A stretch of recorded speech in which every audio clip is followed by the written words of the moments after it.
Hello again, everyone. Thank you, Sister Kristen, for joining us. Let me see if I can. Uh, uh, we're waiting for Sakina and Shamini to join us too. But in the meantime, Sister Kristen, I think there was a question from the floor. Let me just put it up there. Further up, yep. So the question is, as a care provider, a healthcare professional, how shall I handle a grief in a person that is dying? Any guide can help us to handle it better. Yeah. Would you like me to answer it now from my Yes, please. Yep. Coming, yeah. Coming, I was talking about connections just now.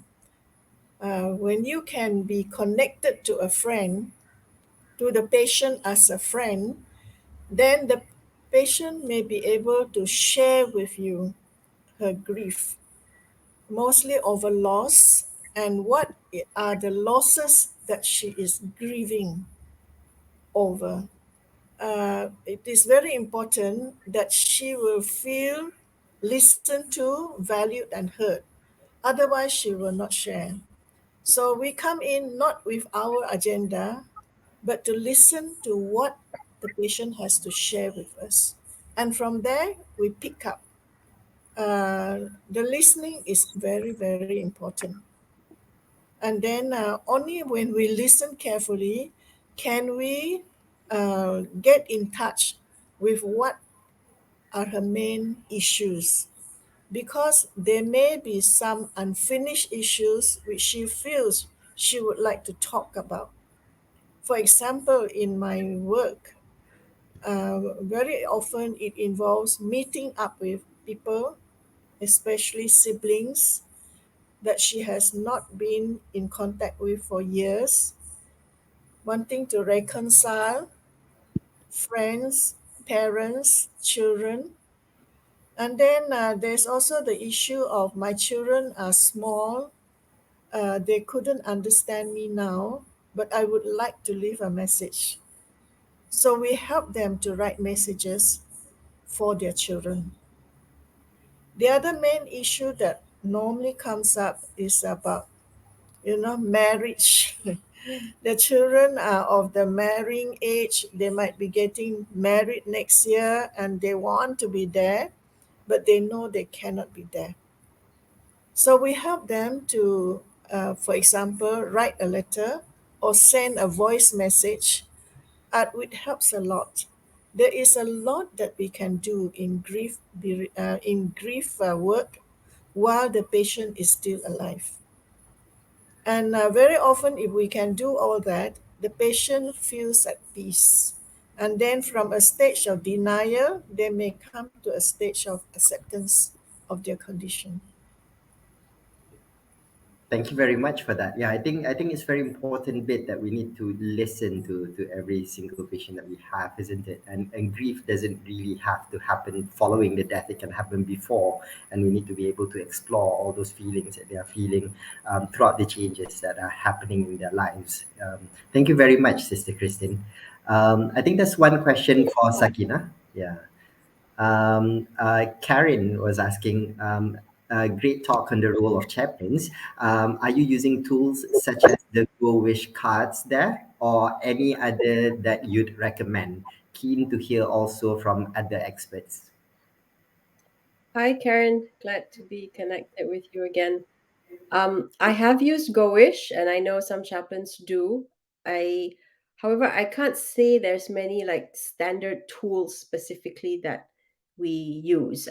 The number of chaplains I know, they really kind of tailor depending on each patient, and also one another kind of general tool is to rely on what that specific person finds interesting or meaningful. So I've used toy cars, not with a child, but with an adult patient. We had like car races with toy cars. I've used normal playing cards. Like this patient liked playing cards, but he had nobody to play with. So we just played normal playing cards, and he taught me a game. And while he was teaching me a game, he sort of felt empowered that he was able to do something and teach somebody something, and then using that to then lead to deeper conversation. We also do a lot of work with sometimes art and creativity and play. And there is a YouTube video, I think if you look for my name, Creativity and Art in Spiritual Care or Chaplaincy. We have a YouTube video where we had 2, 3 chaplains sharing on how they use art and music and play as a part of their spiritual care also. So, yeah, variety of things. Thank you. That's great to hear from you. I was just wondering because I think this field of spirituality is still developing in our country, and even though we do have spiritual support from usually the religious teachers in the hospital, do you see the role of chaplain evolving in Malaysia? And if it does, where can we start? How should we start it? That's the million-dollar question. It's sort of an ongoing project that many people are involved in, and some of you people are here also.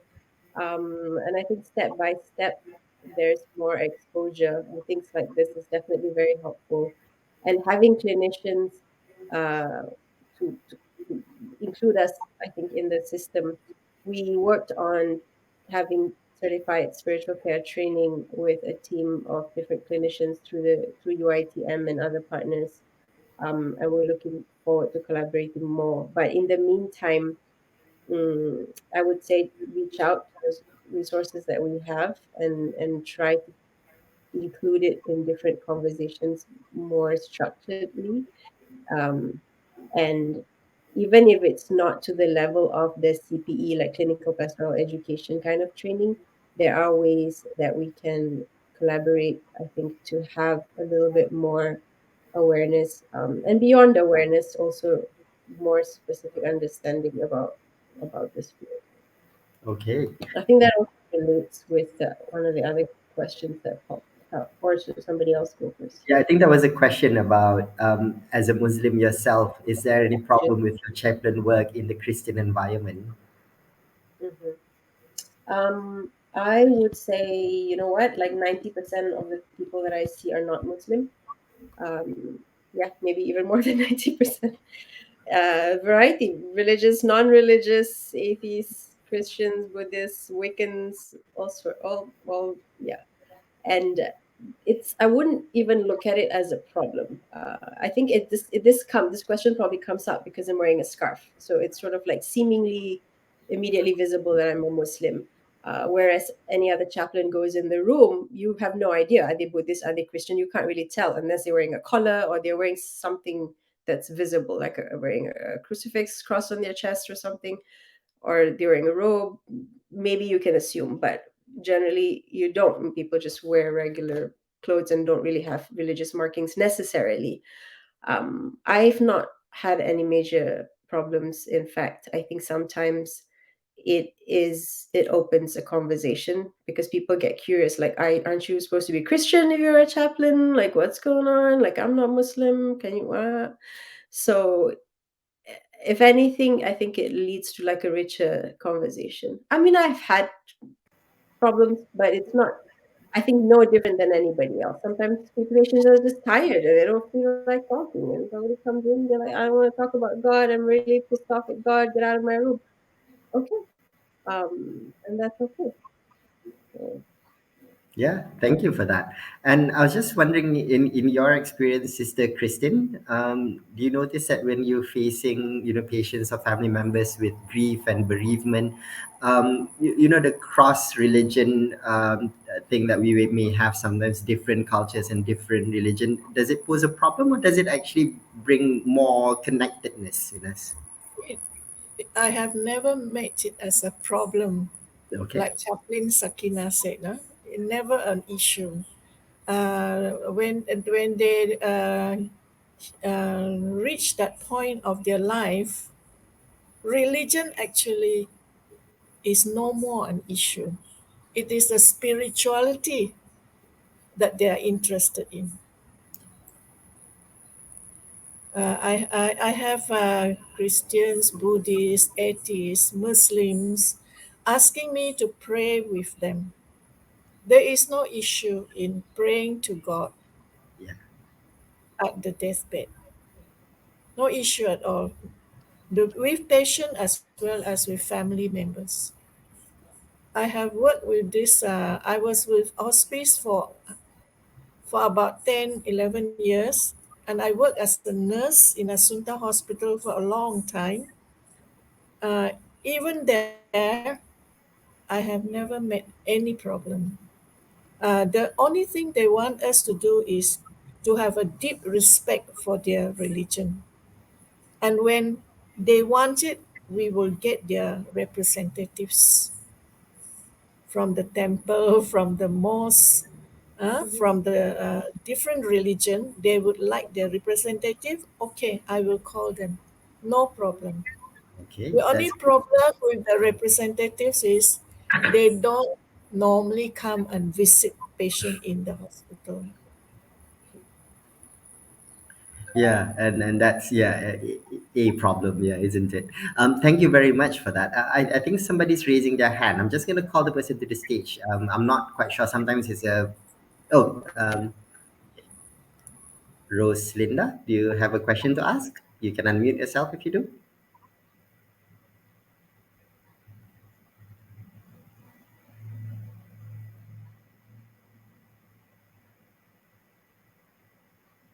Oh, nothing's happening. So I think that must have been a click by mistake. Um, Thank you very much for both of your times. I'm sorry that I think Shamini is having a little bit of trouble joining us on stage, but I think there was a question for her from the crowd. I think asking about the use of button game in somebody with visual impairment. I hope if Shamini is around, she can try and answer that question in the message box itself. But in the meantime, thank you very much, Shamini. Thank you very much, Sister Christine, and thank you very much, Chaplain Sakina, for joining us. Yep. Yes, Sakina. Maybe I can just respond to that question for Shamini Oh since yes. she's not able to. Okay, go for it. Question: is there any suggestions how we can explore these games with a child who's blind? What we've done, or what we a suggestion in the past is using things that they can feel. So they might not be able to see, but they can pull soft toy in a certain shape or ball, whatever other toys that kids just play with. So using whatever they are used to, modalities and games and toys that they're used to, shapes and stuff like that. It doesn't have to be visual. That's just what we are used to. So yeah, using sound, using sound, certain kinds of music may trigger certain memories and certain emotions, and using touch. Yeah, that's amazing. It's basically using all the other senses that the child may be used to, and us familiarizing ourselves with what's around them as well, isn't it? Thank you for that, Sakina. Okay, so I think we've reached the end of the Q&A session. We'll have a 10-minute break, and then we'll be back for the next session at 11:40. Thank you very much, everyone. Thank you.